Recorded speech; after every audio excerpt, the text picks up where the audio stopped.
Should we get Avast and Flame in? Oh, God. All right,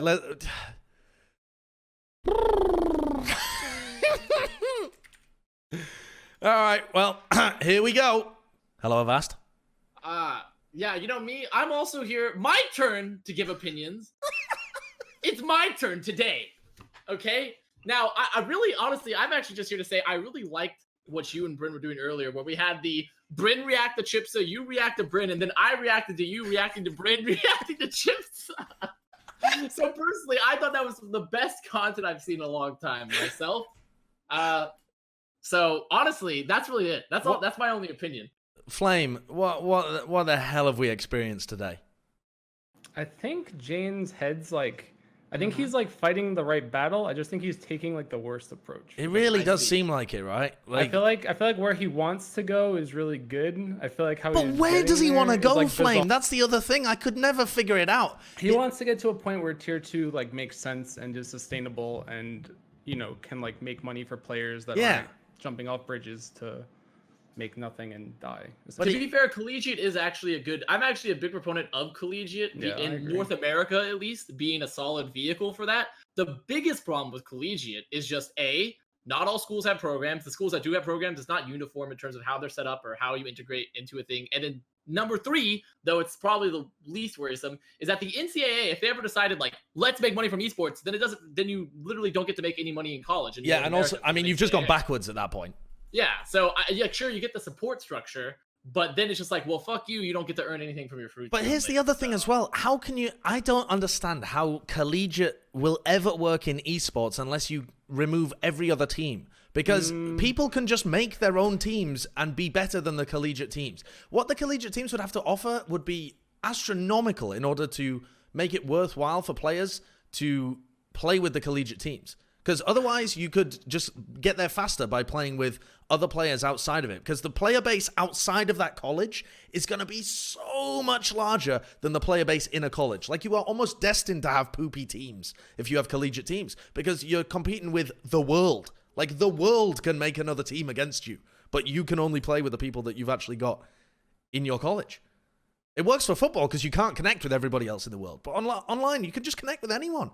You can just make way better teams. Like the academy versus the non-academy system? If they had the resources, couldn't they just like just poach all the good players and be like, hey, we'll give you a stipend and all this infrastructure, and you get to keep all the money you make? But isn't the point of a collegiate team that they are taking part in the college program? Like they're actually learning at that college? I thought that was the whole point. Yeah, but okay, so like let's say you're a player. Let's say you're like 18 years old or something. You're like young Avast coming out of high school, and like Houston Outlaws has partnered with University of Texas or something, and they're like running our academy team, and then like as part of this program now, they're gonna offer, I don't know, college education, a housing stipend, all your practices are on LAN, kind of thing. And now you have to show up. Maybe you have to, I don't know, like when football players go to college, it's always like people make fun of it's like rocks for jocks. Like there's like always these classes that like people think are memes because they're just trying to get the players in and out. Like you could do that with esports. Like it wouldn't be easy, but you could do it, right? There's nothing stopping us from meshing contenders with collegiate and then making collegiate offer like sponsorships to players to come in. Especially since TESPA is already, like the infrastructure with Blizzard is technically already within place since they have an existing relationship with colleges. It's more of like, it requires a lot more work to actually fully integrate it than what's currently available. I think the biggest problem is at the end of the day, there's just not enough resources around for anyone to say like, yeah, let's put collegiate as a full tier 2 system, because simply there's not enough money or universal like program infrastructure in place for colleges to actually make it a reality. Like it's not going to happen anytime soon. I just don't really get as well why Chipsa being signed was the instigator to us discussing the collegiate college programs. Like how? I feel like how did you get there? No, it was like a fever dream. Because he went with Jayne. Because Jayne went from Chips is in, tier 2 sucks, which is a fine like statement. But then like using Chips as the gateway to start that conversation didn't really make sense to me. But it's like I understand what Jayne's getting at, where he's like, there's a lot of people grinding in tier 2, and we're just gonna hire streamers to Owl, which is like not really new or anything. I mean, maybe it feels new to him because it's his second season Owl. He wasn't in Owl season 1, but season 1 was kind of like the same thing, right? It was like who has the biggest name, who has the biggest followers, who are the best players at the time. But in NA, that was like, I mean, I picked up Mendo, right? Like I had streamers Well, who had... well, you know, I mean, I'm just saying, but I wasn't alone, right? I wasn't alone in that. Yeah. So that was kind of the norm season 1. So like it's not like that outlandish. I think it's weird that they're picking up a 50 PS player as I pick up a deep 50 PS player. I mean, obviously I have future but you don't have 5 PS players. Agreed. Exactly. Dude, I keep just getting like, did you see the clip that got clipped from my streamer? It was like, I don't believe Flame. I don't know whether you saw that. It was literally a clip that said Flame but you have inside information, I think. I mean, I don't believe Flame whenever he tells me wrong. You tweeted. You were all tweeting saying lol 5 DPS, lol 5 DPS. I cannot make a roster move right now without someone retiring or quitting or sure. No, I get that. I was locked at that point. I cannot do anything right now. I do not have any contracts in the pipeline. I have nobody that I'm trying to sign right now. I have things that could potentially happen in the future. Yeah. But for all intents and purposes, my roster is pretty locked right now. I know, but the tweets when people were like, "Oh, Houston has 5 DPS, Houston has 5 DPS," and then all your players are like, "Haha," like the SpongeBob meme, "Houston has 5 DPS." I mean, sure. Hydration's exploring tank. I mean, that's not. Oh, he's exploring all right. He's definitely exploring. He's been exploring. I mean, this is like the other big problem. I think that like Jayne doesn't even go down far enough to like. I think that the bigger problem is like the way the game is set up right now. Because like you have these players who I think are really good mechanically, who like can't experience the game anymore unless they're queuing off role. And I don't know how to fix that, but I feel like Hydration kind of got pigeonholed into playing tank on ladder for like the past year just to play the game at all in a solo queue environment. I mean, you can't be that upset when you're a player getting offered to play one role and then you have other teams coming to offer you to play tank when you've never played tank before in your life. You have literal Overwatch League teams coming to Hydration being like, play tank for us, bro. Yeah. Like, if anyone wants to talk about like some sadness for tier 2, it's like, sure, Chipsa got signed, like, okay, tier 2 player, sorry, fuck you, you don't have a stream, you're not unlucky like Chipsa, like it is like that, but like, dude, think of all the tank players are like, Hydration just switches roles, and they're just like, fucking, here's a $1 contract, Hydration. Here you go, bro. All right, here's the important thing though, because Jayne just sent me a message as well, just explaining how we got to the collegiate point. The leap of logic was, or not a leap of logic. The progression of the conversation was like, chips are getting signed means there is something wrong with the tier 2 system. Right, like that's the premise and the conclusion that we got to, and then we were discussing like the tier 2 system. I don't know whether that's even true. If you had a very well functioning tier 2 system, you still can't stop orgs signing people for marketing. Or like, are we saying that you would want to create a system such that all of the players are bigger than the streamers? You could make an argument that if tier 2 were big enough. I don't know. It's like tier 2 is never going to be able to pull in more than a stream. No, but if you had, let's say Contenders was like still at the point where like, I don't know, Slasher and ZP and Hex or something, we're still casting to like 10,000 people every weekend for like meme tournaments, right? Like players from those tournaments got big, right? Like that's like remember like Sinatra had his like catch me and me and my girl both drowning or something. Catch me with my boy. Catch me at the spawn doors with my boy on Tracer or something. Like stuff like you make a name for yourself through that. I like your rendition of it though. If me and my girl both drowning, catch me at the spawn door. I don't think that makes sense. If Sinatra and my girl both drowning, it's Sinatra and my girl both, and then there's the copy pasta. Someone's probably got it, but. Point being that like players like that blew up, like, and if there was a player like that was like becoming, I don't know, not a household name, but a tier 2 household name, you would pick that person up over Chipsa. You can make that argument. Like a Sinatra in that environment would be more successful than a Chipsa. Like you would go after the Sinatra in that. Yeah, but I mean, I don't think we can really make the same comparison to Contenders ever because Contenders back then was not tier 2, it was tier 1. Exactly. Well, so, okay. Yeah, sure. That was the only. But the point is there was exposure to non-Overwatch League Overwatch. Oh yeah, this same guy keeps spamming in my Twitch chat. Why is signing Chipsa for his skills not even considered? Why do you always talk about him as a marketing move? Why, like, what if he actually does pop off, that kind of stuff? I mean, there are just better Doomfist players that you could find, in my opinion. Well, I mean, also, he hasn't played a single game of any sort of competitive team environment Overwatch ever, right? Has he ever been on a team? I actually don't know. Any sort? I don't know. I feel like he I'm has. going to the but I'm Chips not to gonna- Wikipedia. I think he played on I the feel like he Chavs has. back in the day. Yeah, didn't I he? think he has. Was he on the Chavs? Yeah, I don't I even think so. remember. I think I'm like he played. 99% sure that he has because I remember it being a big deal when he joined some team. I remember it being on like Reddit or. I guess he Was was it playing for really? Team I know UK. No, Well, he's no, not. he was social media for Team UK. He was definitely not on the Chavs because I would remember that because I played the Chavs all the fucking time. No, he was did. not the Chavs. He definitely subbed in for the Chavs. Maybe It's- when they but were it's not on Hammers his- or it's not something. on his Wikipedia. Maybe he subbed. No, No. maybe he subbed. He was definitely not- he was playing flex support for the Chavs. I remember casting it. There because his Wikipedia only has results from 2016. Yeah, but Wikipedia is missing stuff because I was using actually Ah. Wikipedia recently to like make little player bios for my new hires at like the new company, the new investor, and I was like, this is missing half of this player's career, so I'm not. He was on sure the how- Chavs. Okay, I don't remember him being on the Chavs, but I guess he was on the Chavs. Okay, whatever. Point being, if he pops, no one's gonna care, right? Or everyone's gonna be like, surprise, he popped and he owns and. Like, Sorry, wait a second. like you can make that Avast, argument. I am don't never think gonna anyone's trust taking that your. away from him. Like they're probably gonna put him in, right? Avast, Like, I am never going to eventually. trust your Wait. research ever again. I literally just Liquipedia, Chipser. I hover over Wait. something and it says the Chavs. Is that what that says? Wait. I mean, it literally Oh. says the Chavs. Oh, I didn't hover over it. What did you do? If you click it, it does it as well. I thought the Chavs were in 2017, not 2016. I'm not gonna lie. I thought the Chavs were in 2017. Were they not? Because wasn't the Chavs, whether their peak was like during 2017 quad tank, was it not? Am I out of my mind here? That was 2016. Quad Tank was 2016, bro. Are you Was it living really in an 2016? alternate universe? I thought it was 2017. I swear to God. And I guess wait, so like let's go back to the other conversation, the Jayne conversation, the one about tier 2. I think one of the other problems people don't realize, and this is something that I've noticed, I guess because of myself, and I'm assuming Sideshow and Brent have noticed it. If you're an owl and you're a content creator, or you were a content creator, it's a lot harder to make content in owl than it ever was outside of owl. Like there's a lot I'm more loving the off restrictions. season. But yeah, you. Oh, are. you mean the But restrictions? yeah, No, like I'm during saying, the like season. I'm saying, like During the imagine, season. imagine like you're me, right, or Harsha. So like Yeah, Harsha yeah. used to make a lot of content. I used to make a lot of content. You like actually can't. And if you can, you're not going to do it about owl. And then your options are like tier 2, and then we're like the only option I have for tier 2 is watching old VODs on like of contenders casters that I don't really want to listen to because I'd rather just Wait, get why the is game your free. content limited to not doing Overwatch League if you're doing content if you're in Overwatch League? Why can't you do Overwatch League? This content? might be contract Because stuff you're you're not supposed to talk you're about. no.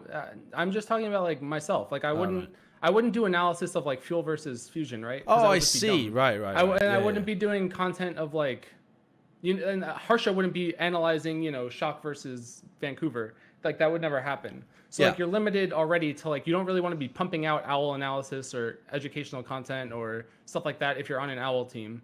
So then you're kind of like in this rut of there's not really many other outlets unless you're playing. But I don't think a lot of the coaches enjoy playing anymore. So like from the caster perspective, I think you guys have a lot more freedom. You guys can play, right? All 6 of you can go queue up and have fun. But like everyone knows that the owl personalities can't just go 6-sec on ranked. So like you're stuck, and then suddenly now there's like a content drought, I would argue, because even Jayne stopped making content when he got into owl, like significantly less than he was. I stopped making content. Harsha stopped making content.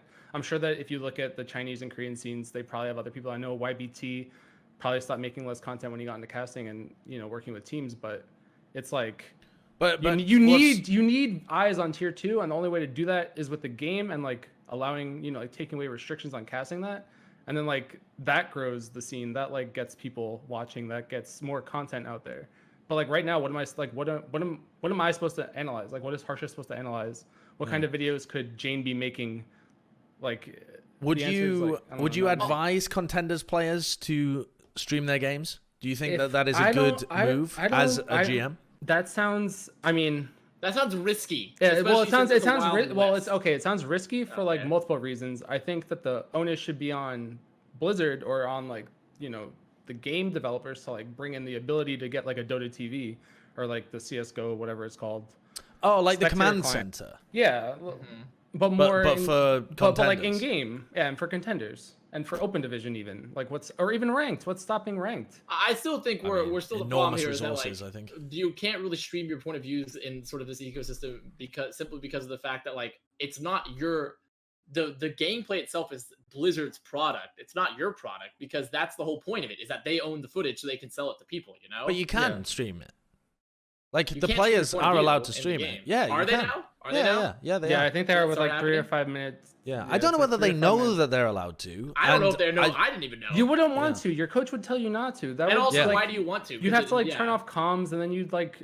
I mean, unless you're trying to make like a frag video, but like you wouldn't be able to respond to chat. Your chat would just sit there. I don't know. I think if there was a team that didn't mind their comms being used, I think that they would find enormous success. Yeah, we did that. We did that with Seagull. Yeah, with like Seagull. Me, Yeah, Seagull, yeah. Calvin. But then like that was like a one-off like fun kind of thing. Yeah, right? that was Yeah. also no one there was like for the most part were really worried about Or like, trying to go the past the results. pro. Yeah, exactly. I don't Yeah, think like, I don't that think was just- Seagull's that's all Overwatch League content. career hindered on that, that stream Yeah. or whatever. I'm No. sure It was all I'm sure Calvin got an owl offer at some point.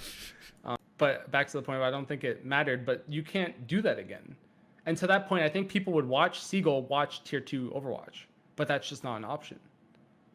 I think people would watch Avast and me. I mean, people watch Avast do it because he gets paid to do it, but Oh, you mean what? You mean like react and cast to it live and stuff? like you know Grand Grant, right? Like imagine just being Grand Grant in Overwatch. I like actually you could don't do know that. Who's Gren Grant?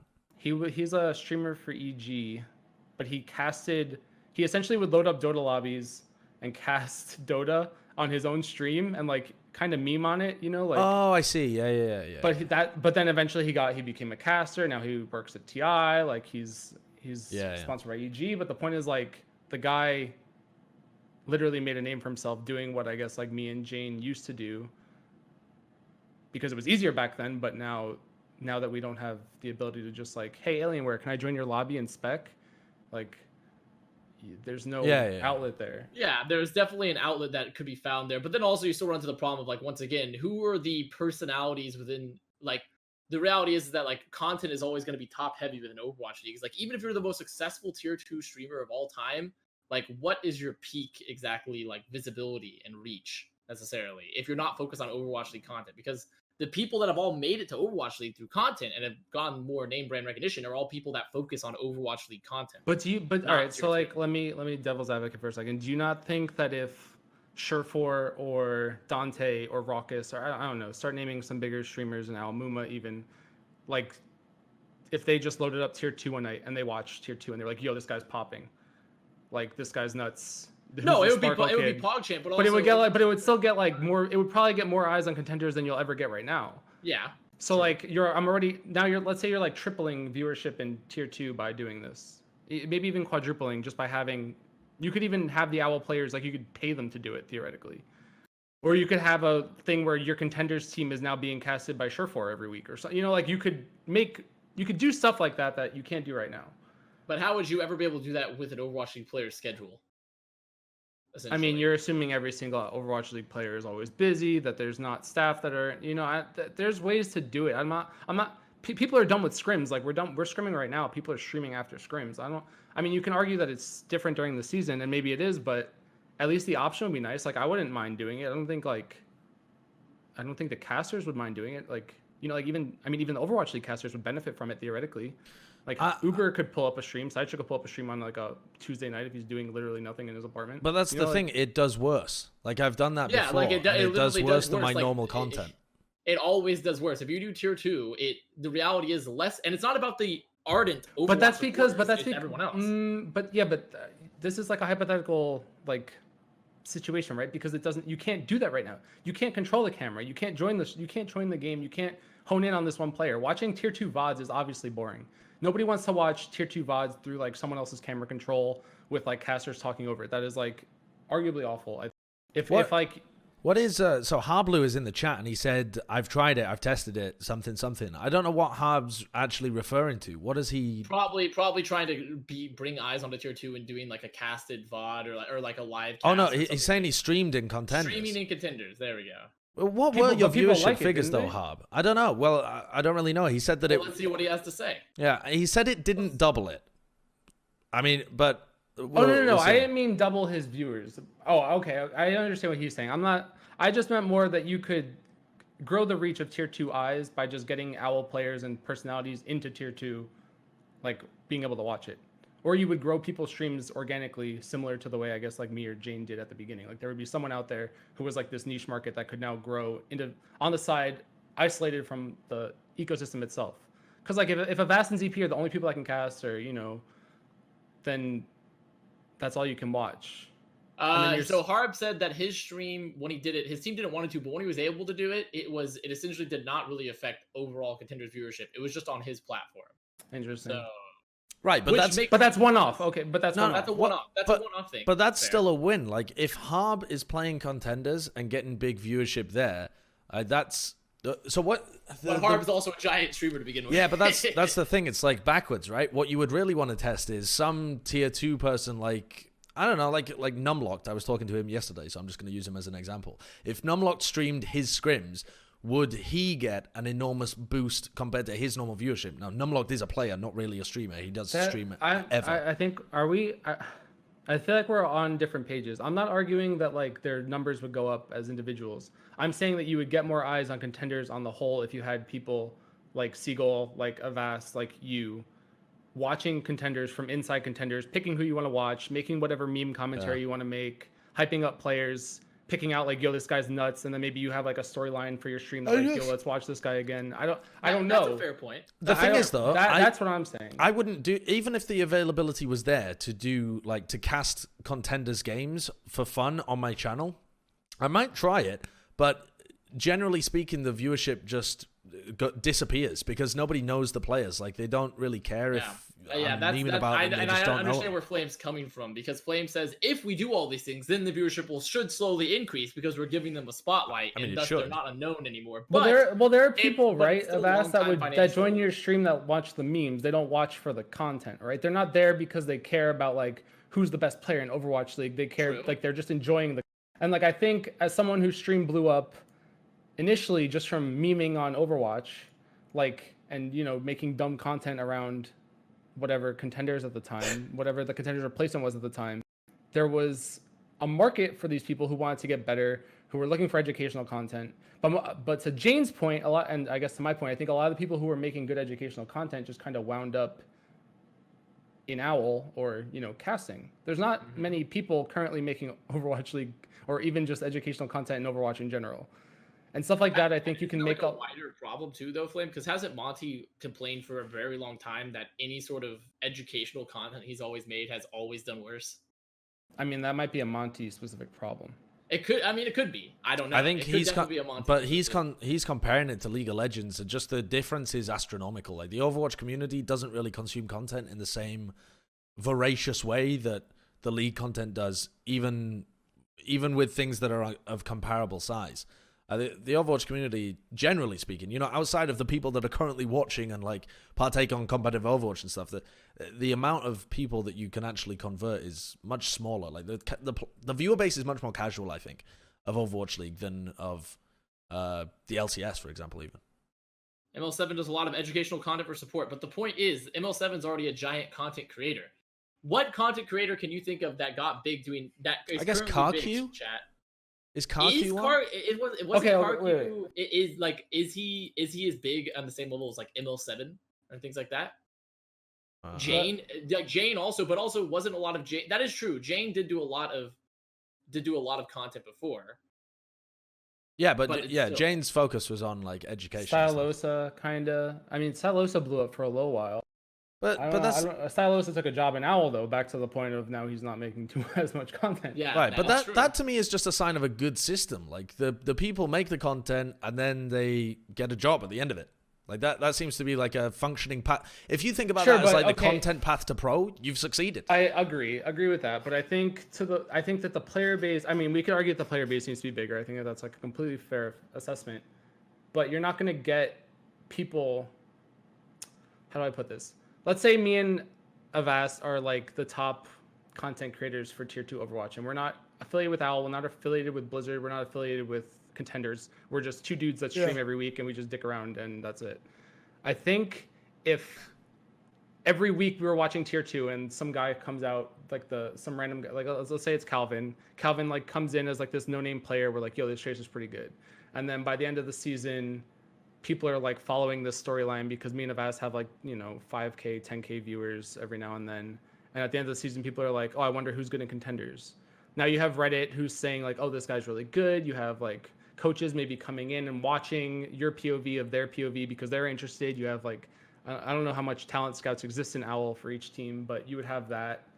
And so you'd bring more eyes to players that I think Jayne would argue are more valuable or could bring more value to your team than a Chipsa.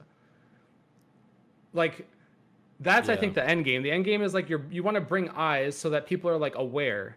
Because right now, if you like ask people who's the best Doomfist that's not an OWL, I don't know how many people can give you the answer to that question. Yeah. Well, it was Chipsa, confidently. It's not. Well, okay, but like, let's say that's. But my point is like maybe there is this tier 2 diamond in the rough that exists out there who is just better than Chipsa. Yeah, but I mean that like would leaf, be. I like mean that's like Sparkle, and the guy got signed instantly because he was a powerhouse.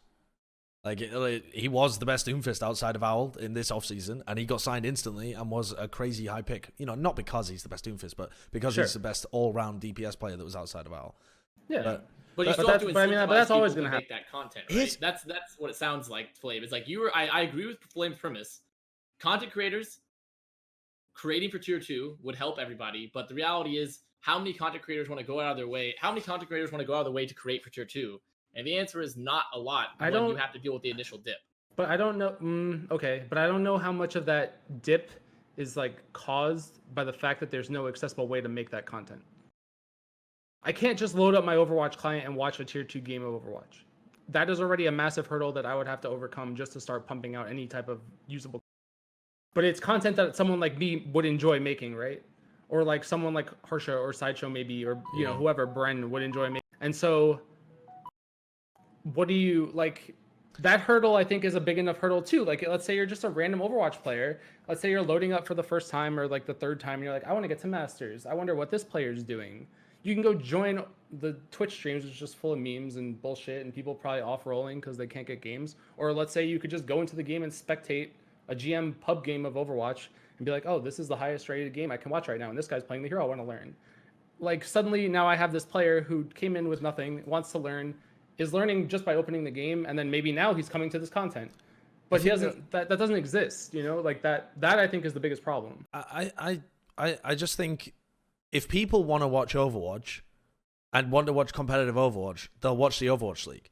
And so if you want to make the path to pro actually interesting, you have to offer something different to what the Overwatch League offers. Overwatch League goes on for like 7 months of the year, and it's a huge amount of content. And if you want Overwatch League competitive content, you would just go and watch that. So I think the Path to Pro has to offer something different. Like, it has to either give you like a more in-depth look into a team environment, or you have to, I mean, in the off-season beforehand, you have to hype up the players that are actually going to get into OWL and run pieces about them and stuff.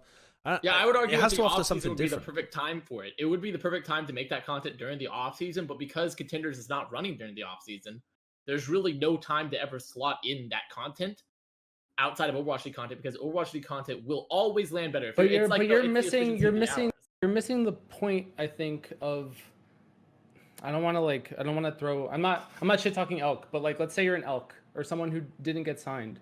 Like, if he had spent the year not playing, let's say I know a lot of players now, I don't know about his particular case, but there's players who don't get scrim time who are told to just go home and do nothing. And that happens, right?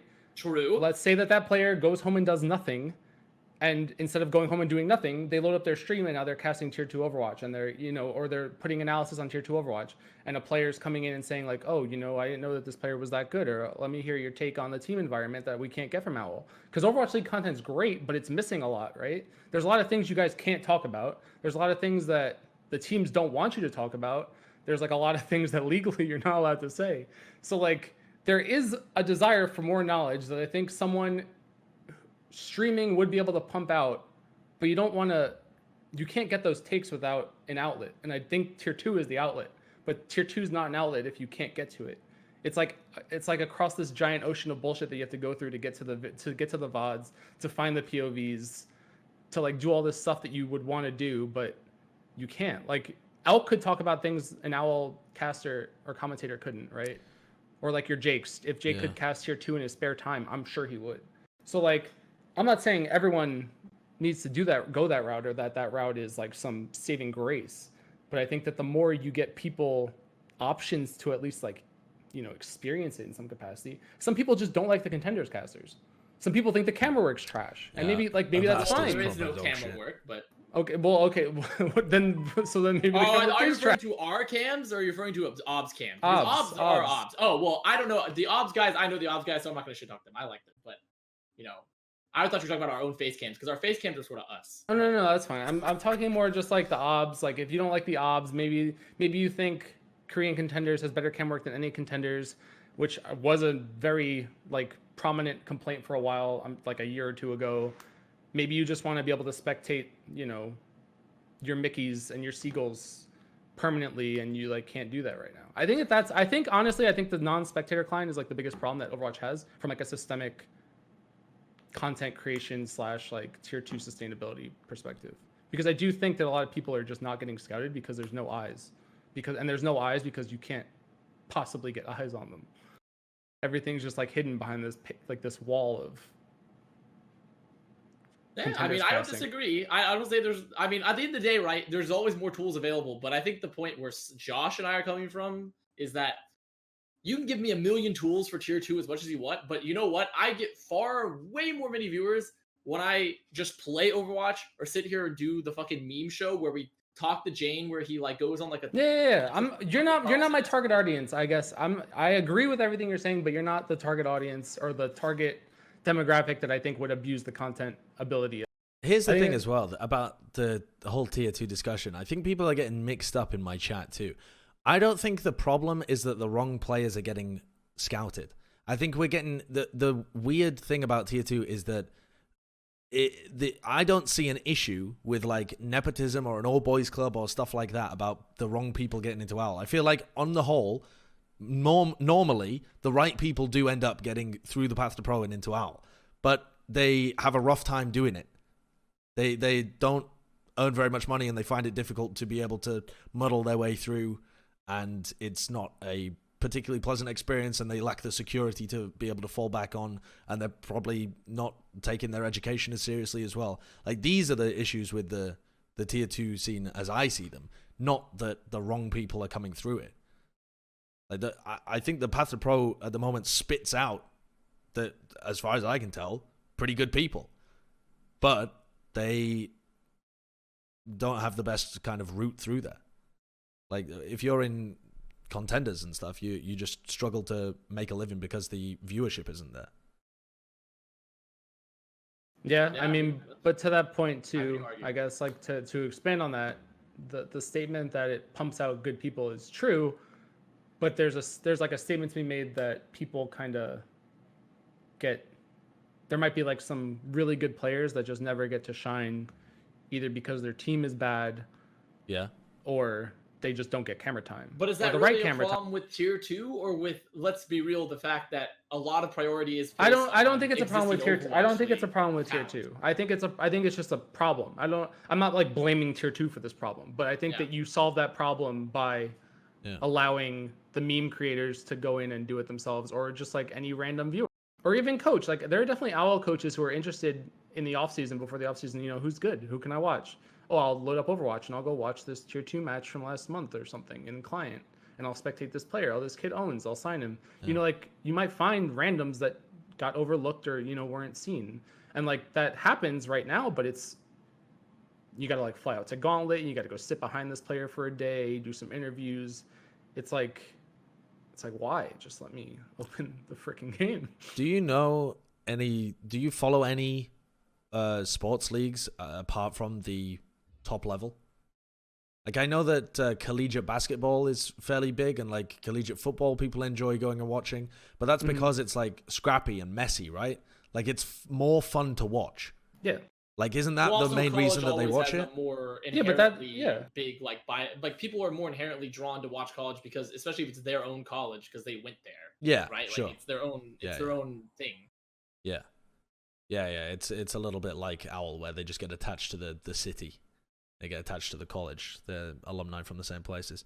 I don't know, man. Like, I think one of the biggest things is just, to that point, there is a draw to collegiate football in that it's scrappy and messy, so it's fun to watch, and people are already attached to the colleges. And that's the draw, and that's what Overwatch doesn't have. It doesn't have any draw for you to go and watch tier 2. and I don't think that that's a fault at the moment of like, it's not something that I don't think it's something that you could have expected Blizzard to like revamp the entire system and give people some crazy draw to be able to watch it.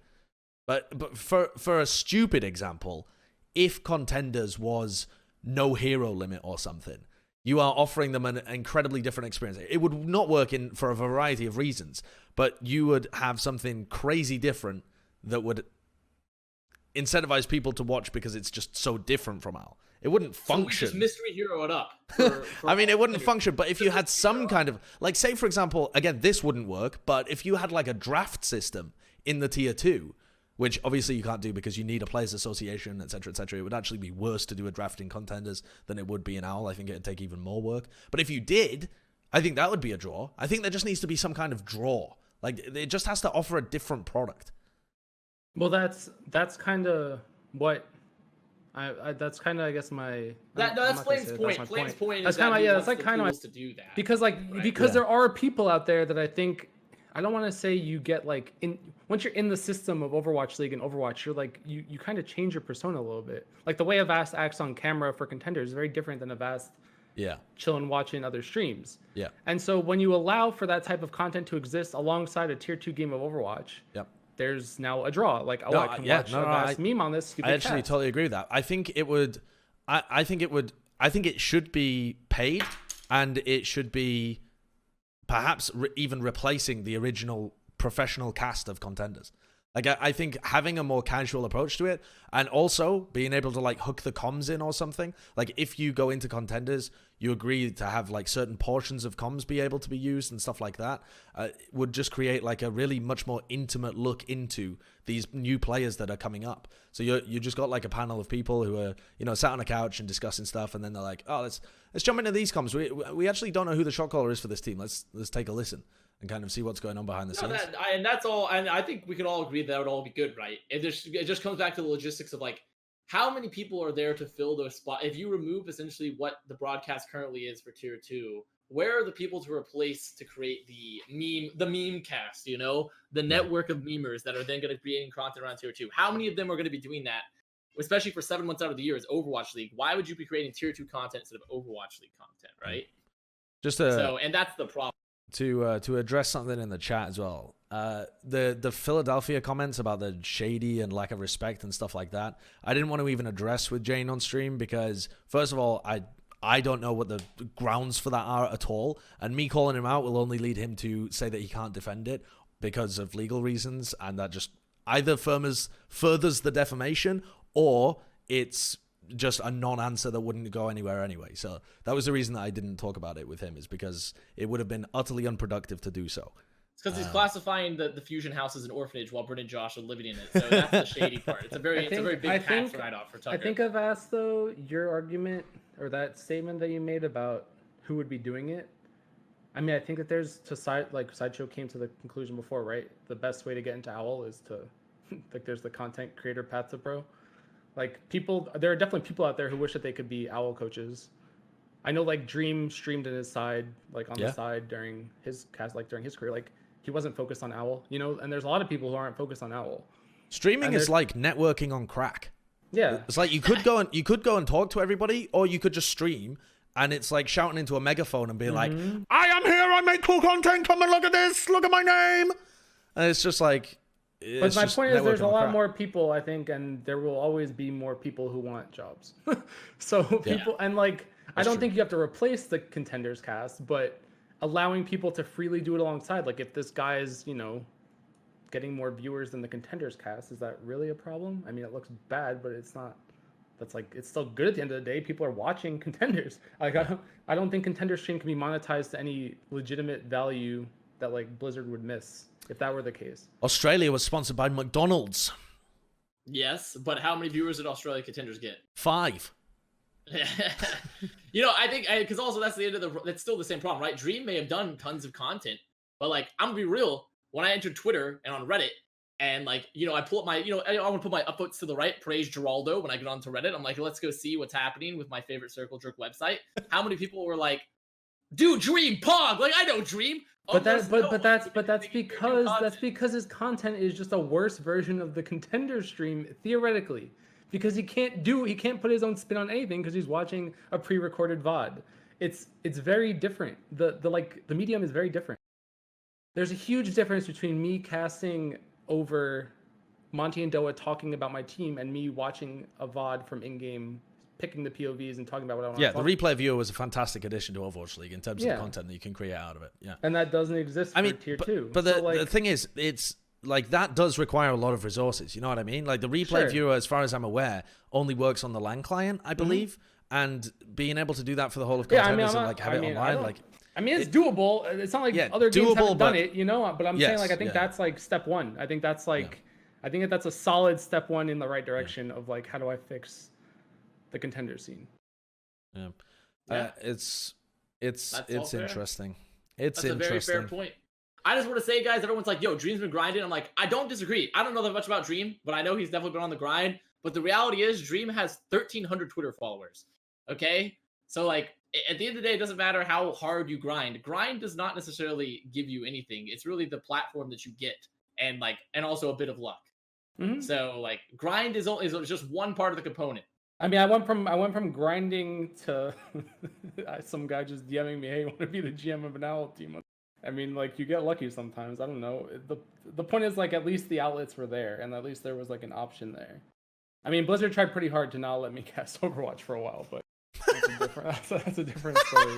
We're getting back into the... I love... These are my favorite conversations, where eventually we get back to the how Flame was bigger than God himself, but then Blizzard came down and struck down Flame. I was supposed to quit work. I was supposed to quit work to go cast... I don't remember what tournament LD did, but I got denied because of an accident, and then I couldn't do it. I remember LD casting Overwatch. And that was the Overwatch Pit tournament. And I was so excited because it was like, I was like, oh, finally someone's like, you know, wants to work with me. And then I got the bop. That was weird, actually. That tournament, they originally wanted to fly us out to Colorado to do it all there. Yep. And then it ended up just being an online tournament. Mm-hmm. And the day rate, like, if it had been anywhere near the day rate, that would have been like a 20 grand kind of gig. I didn't understand how they thought that was justified. And then they apparently had the exact same thought and just made it all online. But they were still paying. Like, the rate wasn't bad. No, it wasn't. But the rate wasn't terrible. No, it was pretty good. I was like, I will quit my job if this is how much I get paid right now. But I don't know.